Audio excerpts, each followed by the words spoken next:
Welcome, everybody, to the latest edition of the Bullpen with Adam the Bull, brought to you by Bet Rivers. On today's episode of the podcast, we're talking the latest on Deshaun Watson. The word coming down today, he is officially out for Sunday. The fact that he got ruled out for Sunday on Wednesday, the first day of practice, what does that mean for him going forward? And what are the Browns going to do with that position? Something we've already talked about. We'll talk a little more about that today. Plus, another quarterback who played against the Browns recently is not going to play this week as his team is tumbling.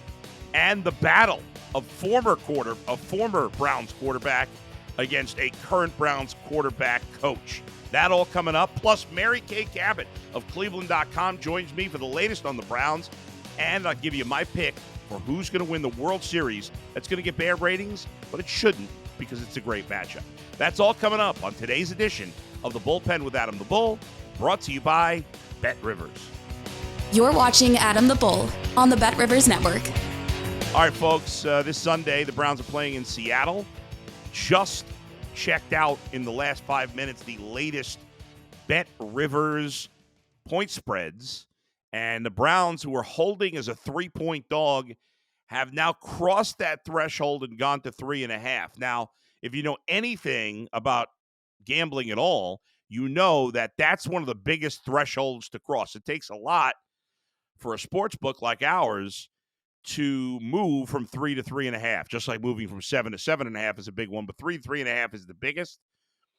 And obviously with the news coming today that Deshaun Watson was not going to play, that kind of pushed it over the top. It was probably close anyway. It seemed like it was trending in that direction. And today, the official word coming down, Kevin Stefanski announcing in his Wednesday press conference that Deshaun Watson is officially ruled out. Now, Deshaun Watson has not been placed on the IR yet, but I wonder if it's something the Browns are considering. It's been a mess. He missed a month of action, 2 games, came back 4 weeks after the injury, threw 5 passes, looked terrible, looked clearly unready to play, got benched the rest of the game before the magnificent win that the Browns had over the Colts, 39-38. And it was clear he was not ready to play. And the fact that they ruled him out on a Wednesday signals to me that he is not anywhere close to being able to being ready to play. And I think there's been such bad messaging from the Browns on this situation that I think it's time for the Browns to do the smart thing, put Deshaun Watson on the injured reserve so there are no more questions about this for a month. There's no way he's going to play at any kind of effective level in the next month anyway. The only hope is to rest him, hope that they can improve at the position. We talked about it earlier in the week. I think the guys that make the most sense are Jacoby Brissett or Andy Dalton, possibly Carson Wentz. But I think Brissett and Dalton, who are guys who have been in the league, are with teams. Dalton's played this year. Brissett was here last year, of course. I think those make the most sense. Put them on IR, get one of those guys, and let's go. The Browns should have done that already. They should have done it today. They should have gone after one of those guys a month ago. Now, you maybe couldn't have gotten Brissett or Dalton a month ago, but you certainly could have signed somebody off the street then, and that guy would certainly be ready to go now. But at this point, I think you got to go for a trade. The Commanders are not very good. Obviously, Andy Dalton's on the Panthers. They're the worst team in football. I think the Browns, I'm hoping, will be aggressive going after one of those guys. We'll see. More on what the Browns are in store for this week and whether they may trade for a quarterback with Kay Cabot, Cleveland.com in just a couple of minutes. But I do want to let you know, get extra value this football season with Bet Rivers Squares. Win up to $10,000 in bonus money. $10,000? You can't beat that. Bet $10 in same-game parlays on any game with the Squares icon to earn a square. One other thing I wanted to hit on, a couple other things I want to hit on really before we go. So yesterday, if you missed it on Tuesday, there was an interaction on Twitter between Brady Quinn, the former first-round pick of the Browns out of Notre Dame. The career went down in flames, as we all know. And Quincy Avery. Quincy Avery, a highly successful quarterbacks coach. A lot of players, including Deshaun Watson, have hired him to be their personal quarterback coach. The guy's been successful. I'm not here to knock Brady Quinn's career. just making it to the NFL is a great accomplishment. I had some harsh words for Brady Quinn on Twitter, and people took that as a way to crush his career. I think that's unnecessary. None of us made it to the NFL. It's a great accomplishment to make the NFL, whether you play one game or 200.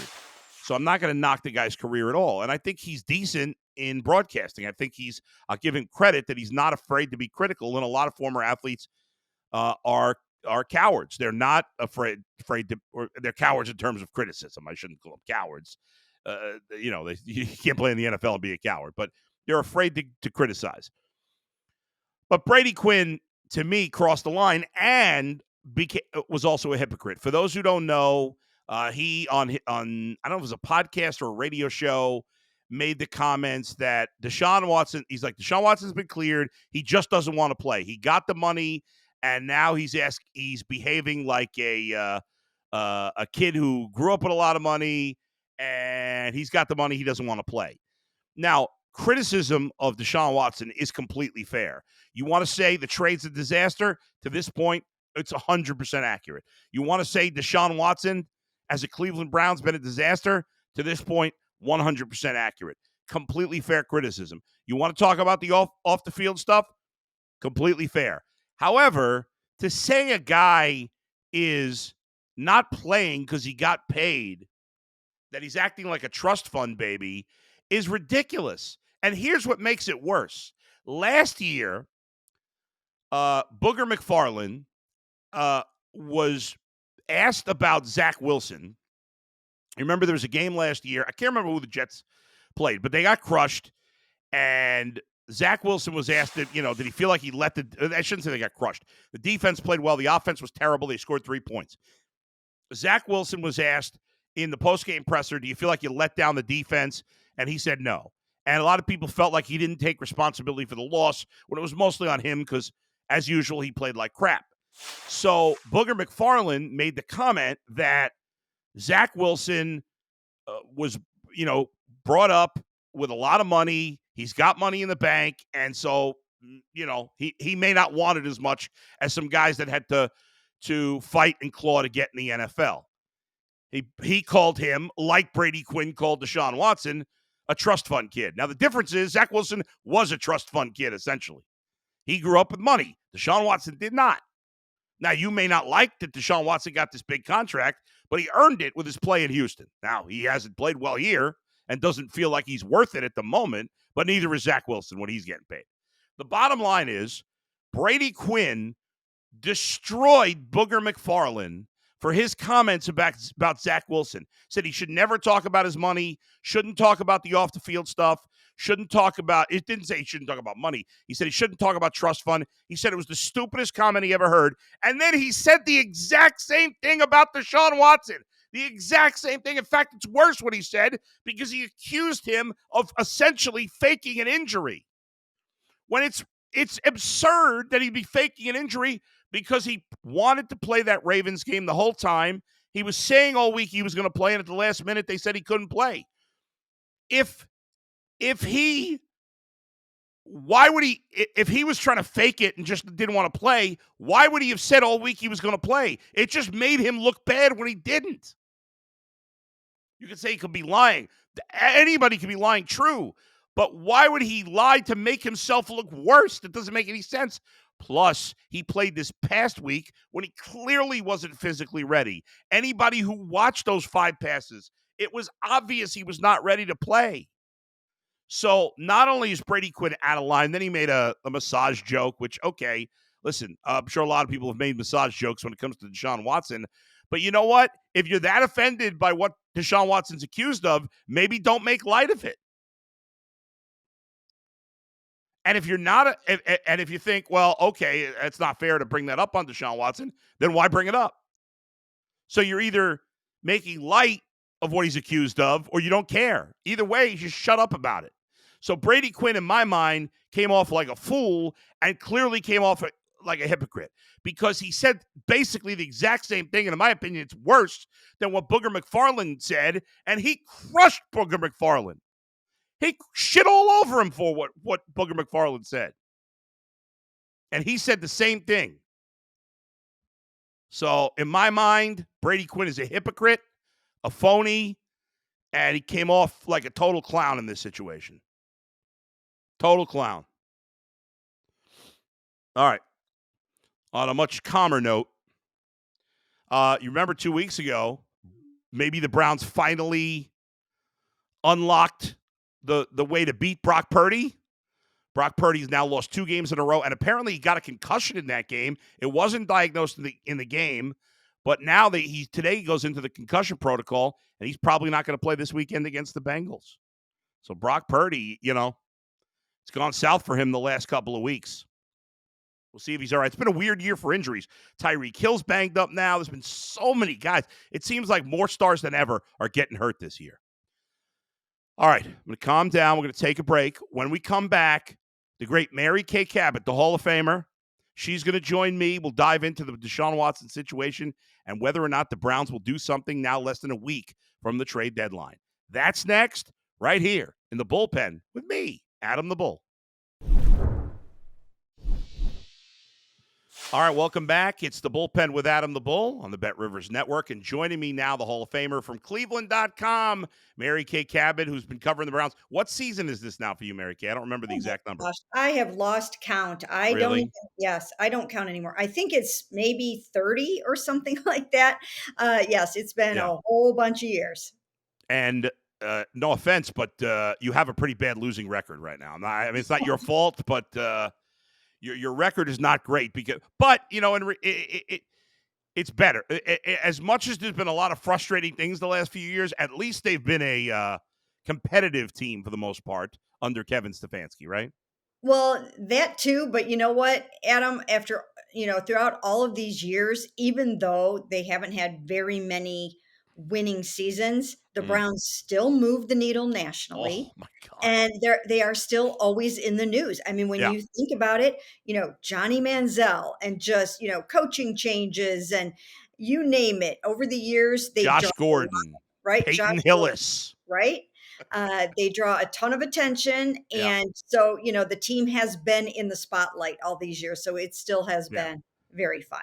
It has been, no doubt. They're a drama at times. They're a comedy at times. But, now the latest, of course, is Deshaun Watson. And he got ruled out early this week. Not a surprise. He gets ruled out Wednesday. But, he's taken a lot of fire from guys. The latest one, Brady Quinn. Did you hear his comments? Yes, I heard. I thought he was out of line. I mean, to basically accuse a guy of not playing because he got paid, I think that was unfair by Brady Quinn. Are you surprised? I mean, I guess people. He's an easy target because of the off the field stuff, certainly. But are you surprised that you got former players taking shots at him like this? Yes, I was surprised about that. I was surprised that Brady went that far, and I have to go back and listen to everything because actually last night when that was all breaking, I was celebrating my mom's 92nd birthday with her last night. Happy birthday. Yes, 92. Wow. So I was a little out of pocket when it came to all the Brady Quinn stuff. Then you moved into today and I just jumped right into, Deshaun getting ruled out of the game and one thing after another. And those days out there in Berea, we go outside, we watch practice, we go into the interviews, we transcribe tape, I tape a podcast, I tape a video, I write some stories. And then before you know it, it's 8:00 at night. Yeah. So I'm not as caught up on the Brady stuff, but I've caught snippets of it. And yes, I'm very, very surprised that he would come out that strongly against Deshaun. And of course, he put himself a little bit in the line of fire with Deshaun's people. And then it just turns into a thing. So here we are. PJ Walker obviously is going to play this week. Would the Browns be better off, do you like at this point, should they have and still might they put Deshaun Watson on IR? Because it seems like he needs a lot more time to heal, it seems to me. And then you, at least for a month, you could end the questions about, is he going to play? Is he going to play? And then, all this unknown. Do you think that's still a possibility? And do you think they should have done it already? Well, in hindsight, of course, it would have been the right thing to do because now he is missing as many games as he would have missed if he had gone on IR. But at the time, they did not know that it was going to be to this extent. They really did believe that there was a chance that he could go out and play against the Ravens. He told me the Friday before he was going to play. Right. But then, the new information came to him on Saturday night that this was a strained rotator cuff with micro tears instead of just a bruise. So that changed the game. And then they thought, okay, well, let's let him sit out the next week and try to bring him back for the Colts game. And I didn't think he should play against the Colts. I really didn't. I watched him in practice the Thursday before the Colts game, and he Yeah. did not have it in the amount of time that I was able to watch. He did not have the arm strength to go out there and play 2 days later, is what I thought. But lo and behold, he was out there trying to do it, and it just didn't work out. He takes the hit, he takes the fall, and I don't know if they have reset the clock on that 4 to 6 week time frame that they originally gave him, which, that would be 5 weeks on Saturday in Seattle. Yep. If the clock is still the same as what it was, I don't know if they've gone back a little bit or not. So, in retrospect, yes, IR would have made the most sense.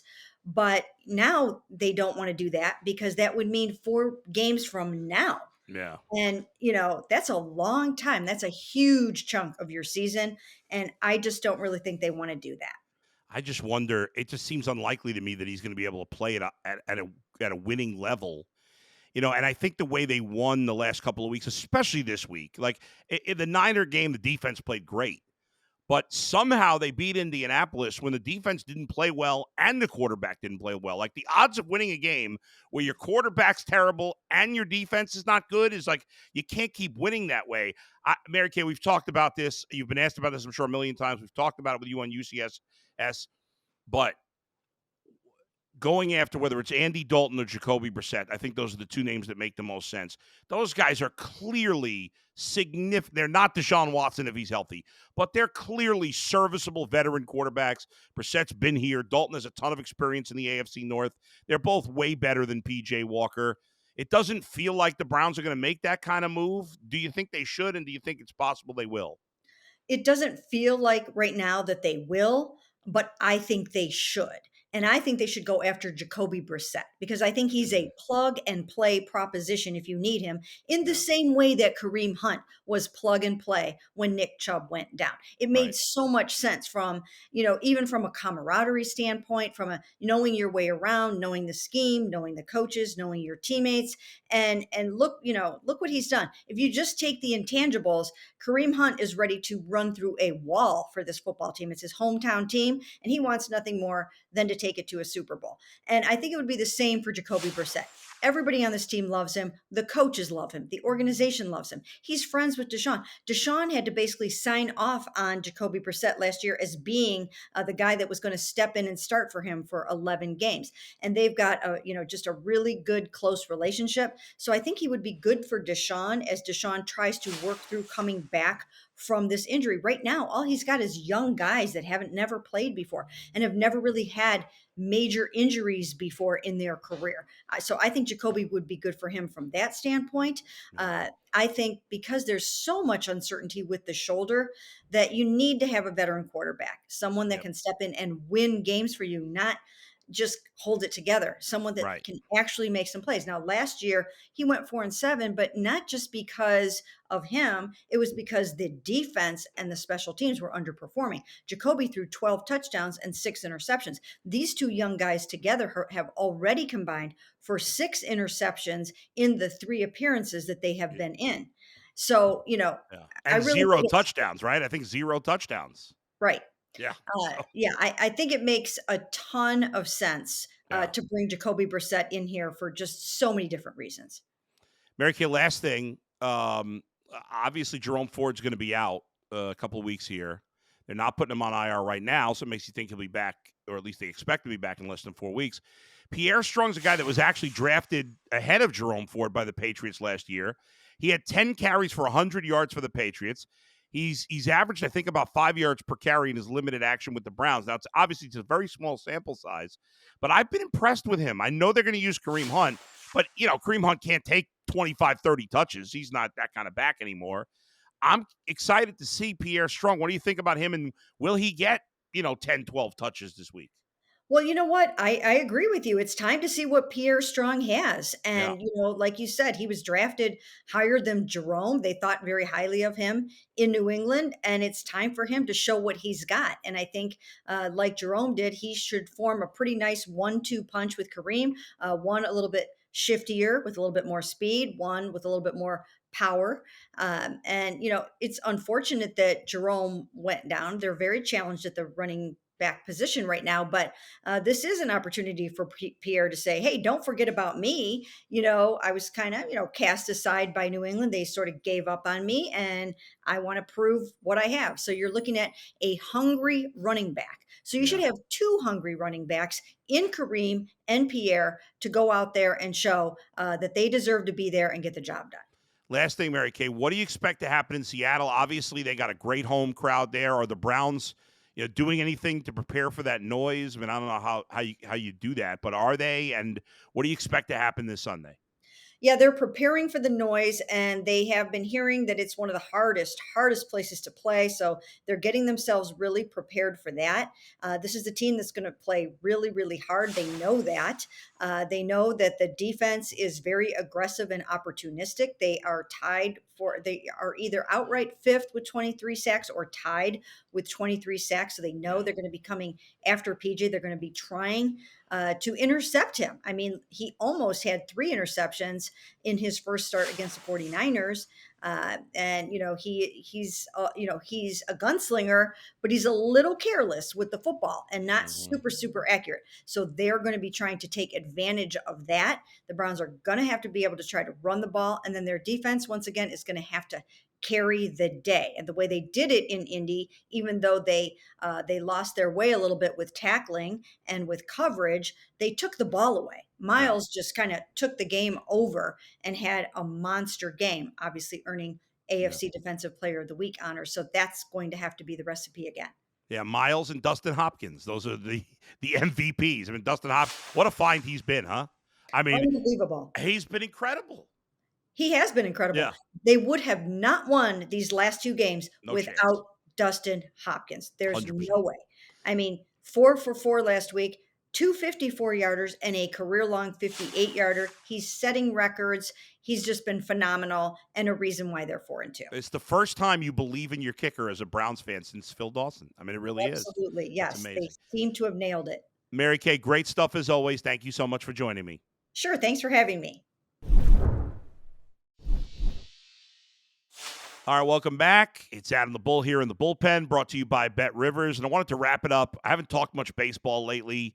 Coming up at some point, we'll talk about what the Guardians, probably next week, I'll talk a little bit about some new managers. Maybe we'll look at the Guardians manager situation and the Mets, too. I'm going to be curious about that. Speaking of managers, one of the best, Dusty Baker, has announced his retirement after decades in Major League Baseball.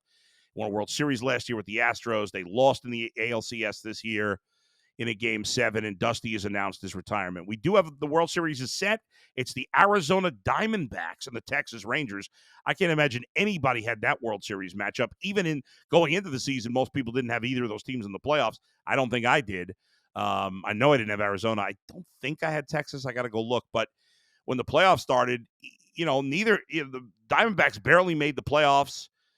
With the wild card, the Rangers did not play well the final couple of months of the season, but even though the ratings are going to be down because neither team's a sexy market and not hugely popular teams, it's going to be a fun series to watch. If you're a baseball fan at all, and you maybe don't know a lot about these teams, they're both a lot of fun. The Diamondbacks are a real scrappy team, a lot of great base runners, and that went in a big way, led to their beating Philadelphia in that shocking upset when Chris Mad Dog Russo said he was going to retire and then reneged on that in 2 seconds. That was lame, Mad Dog. Very lame. But anyway, I'm picking the Diamondbacks. I think Arizona's going to win it all, but I like the matchup, and I don't care who wins. Arizona's won one World Series. Of course, they won that crazy World Series where they beat the Yankees in 2001 with Schilling and Johnson and all the whole Byung-Young Kim. Diamondbacks blew games 4 and 5, and then they won games 6 and 7. Beating Mariano Rivera was amazing. And the Rangers have never won, so it's kind of cool. So Should be a great World Series. Again, won't be good ratings, but I don't care about that. I don't know why fans and media care about that because the ratings don't matter to me. I'll be watching. I think it's going to be a great series. Thanks to Brian Monzo for producing. Thanks to Mary Kay Cabot for joining me. I'll talk to you next time. We'll talk to you Sunday after the Browns play the 4 o'clock game against the Seahawks. We'll talk to you Sunday night. Where else but right here in the bullpen with Adam the Bull. See you, everybody.